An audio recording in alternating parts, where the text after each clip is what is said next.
O produto interno bruto do Brasil cresceu 0,1% no terceiro trimestre de 2023, na comparação com os 3 meses imediatamente anteriores.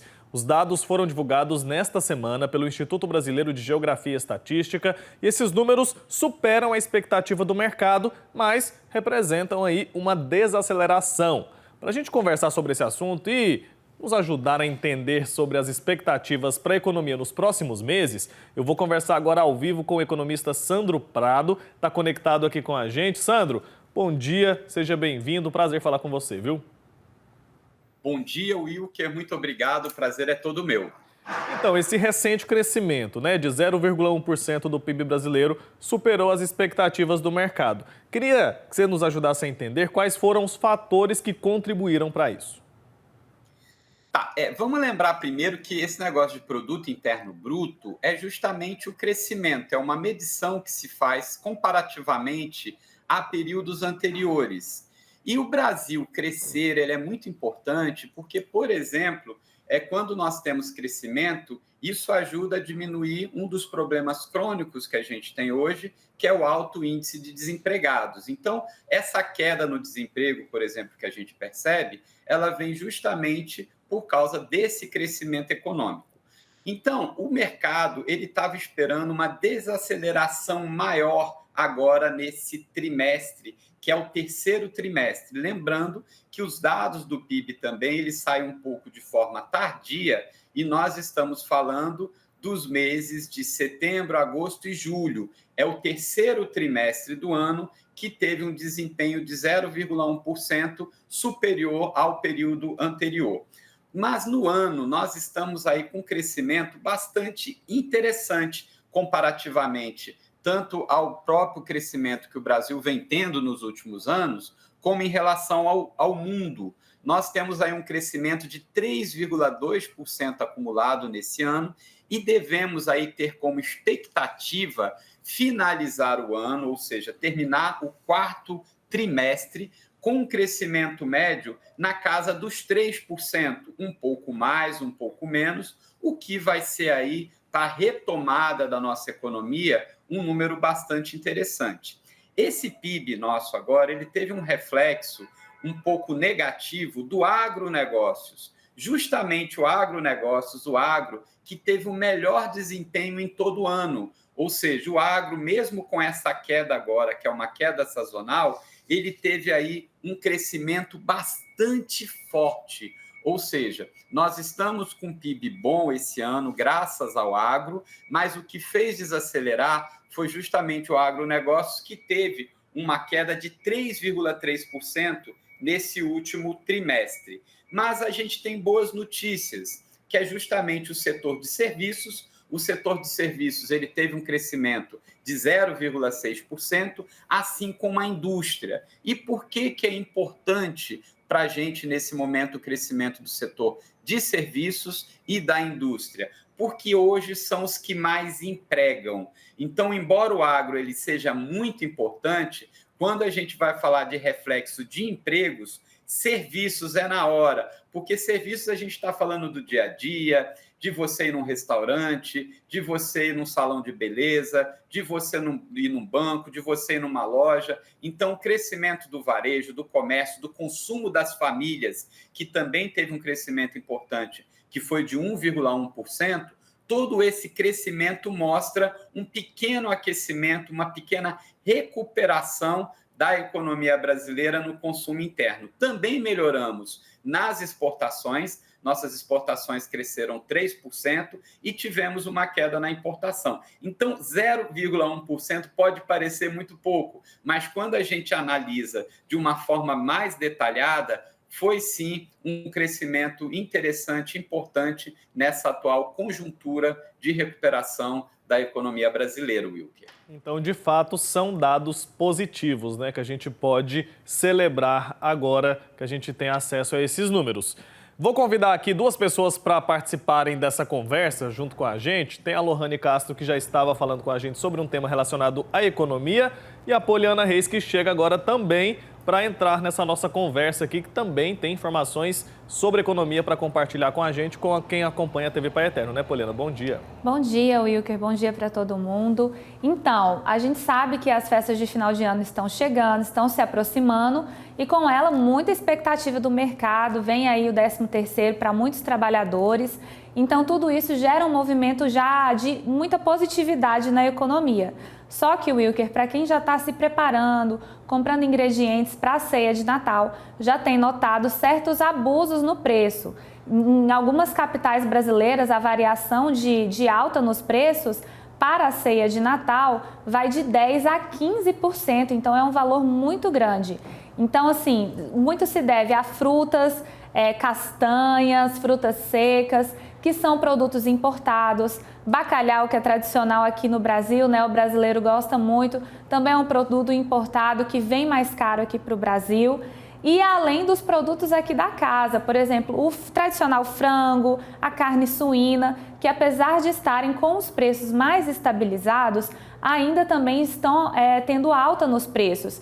Então, os brasileiros, os trabalhadores, especialmente das classes mais baixas, né, que ganham menos, estão tendo assim que rebolar, né, dar aquele jeitinho, pesquisar bastante para poder fazer uma ceia de Natal bacana, completa ali, reunir a família. Isso também vale para os doces, viu, Wilker? Tradicional panetone, pães, roscas, tudo que interfere ali, produtos tradicionais do Natal do brasileiro tem sofrido aumento, além de bebidas como bebidas alcoólicas, né, espumantes, vinhos, muitos deles importados também, todos sofrendo um grande aumento nessa época do ano.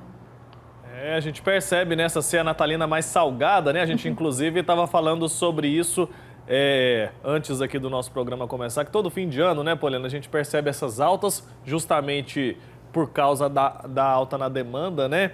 Eu quero saber do Sandro, qual que é a expectativa para isso, né? Esses números que a gente está falando sobre o PIB, eles vêm ali, eles são de meses passados, né?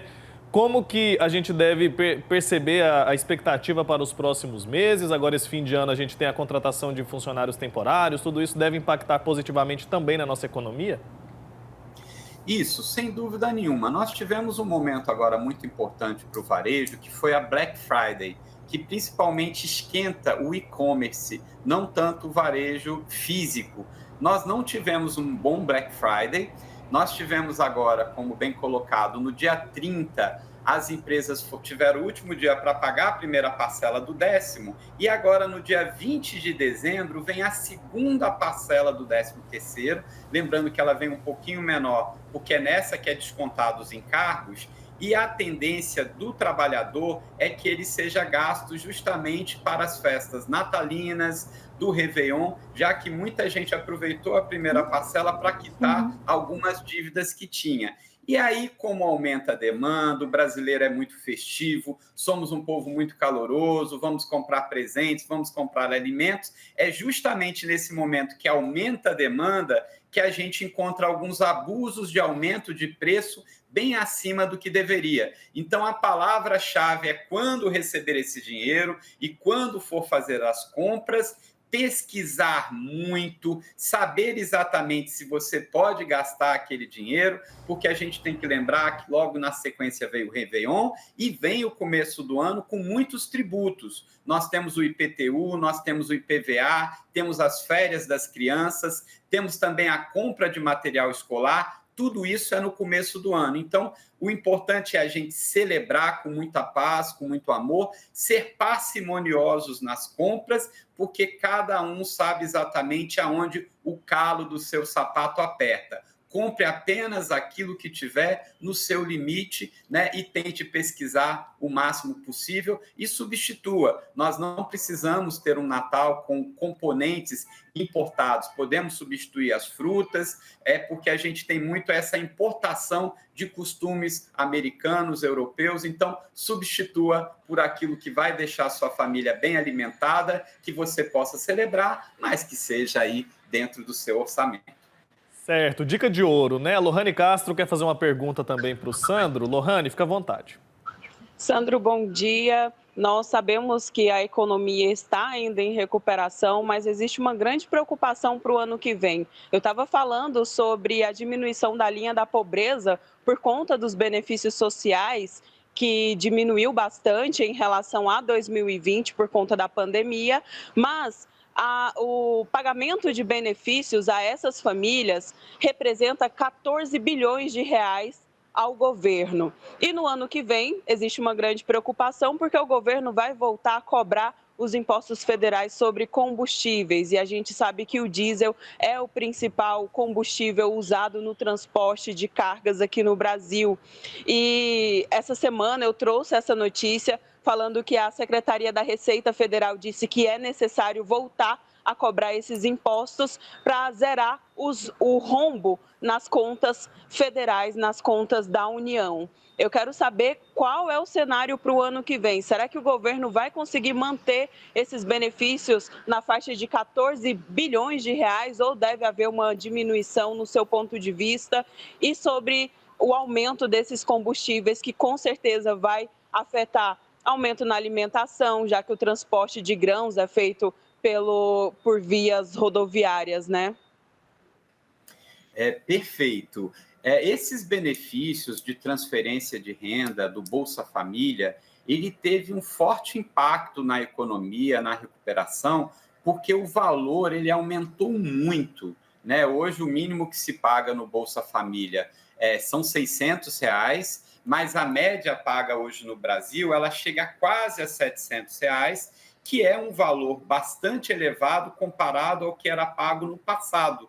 Isso faz com que o dispêndio do governo ele seja muito elevado. Então, o Bolsa Família é um importante programa de transferência de renda. O governo já tem no orçamento esses valores para esse programa, mas a gente sabe que a todo momento entram novas pessoas e a todo momento tem um pente fino retirando pessoas que não fazem jus a esse benefício e que tentam receber. Lembrando que para receber o Bolsa Família, um dos critérios é que a renda per capita da família, ou seja, cada membro, ganhe no máximo R$ 220. Então, na verdade, são famílias realmente que estão em situação de pobreza e ou famílias de extrema pobreza, e é um benefício que é para ser pago por um tempo limitado até que essa família possa sair dessa situação. Então, é uma das questões orçamentárias muito sérias você ter dinheiro para esse programa de transferência de renda. Bom, nós estamos aí prestes a ter a aprovação da nossa reforma tributária, que já vem aí se arrastando há muitos anos nas casas do Congresso, no Senado brasileiro, e é muito importante que esse imbróglio seja resolvido para a gente saber com maior firmeza como que vão ser os tributos futuros. Ninguém gosta de pagar tributo, ninguém gosta de pagar impostos, taxas, contribuições, mas a gente sabe que é justamente com esses recursos que nós temos os serviços públicos, como o Serviço Único de Saúde, como o SUS, como nós temos aí assistência social, como, por exemplo, benefício de pagamento continuado, tudo isso e outras coisas que a gente usufrui, como escolas, creches, sai com o dinheiro público. Então, o governo precisa arrecadar e, ao mesmo tempo, ele precisa de cortar gastos e gastar melhor esses valores. Mas todo tributo que é retirado de um lado, ele vai ter que ser capturado por outro. Então, a volta dos tributos sobre os combustíveis, que já vem sendo feito homeopaticamente, obviamente deve ter um efeito principalmente no óleo diesel, que no Brasil ele sempre foi subsidiado, e foi subsidiado por quê? Justamente porque o modal que a gente usa, que é o modal rodoviário, transportes, fretes, principalmente quando a gente fala, por exemplo, do agronegócios. Então, se houver um aumento um pouco mais forte dos preços dos combustíveis, isso se reflete no preço das coisas e, consequentemente, a gente teria uma inflação um pouco maior. Mas uma boa notícia da inflação é que esse ano a inflação vai ficar dentro da meta, o que faz com que a gente possa ir também para o ano continuar com essa jornada. Já agora, na próxima semana, nós temos reunião do Copom e já devemos ter mais uma pequena redução na taxa de juros. Então, claro que existem preocupações para o ano que vem dentro da economia, mas eu acho que a gente tem que manter aí as boas expectativas,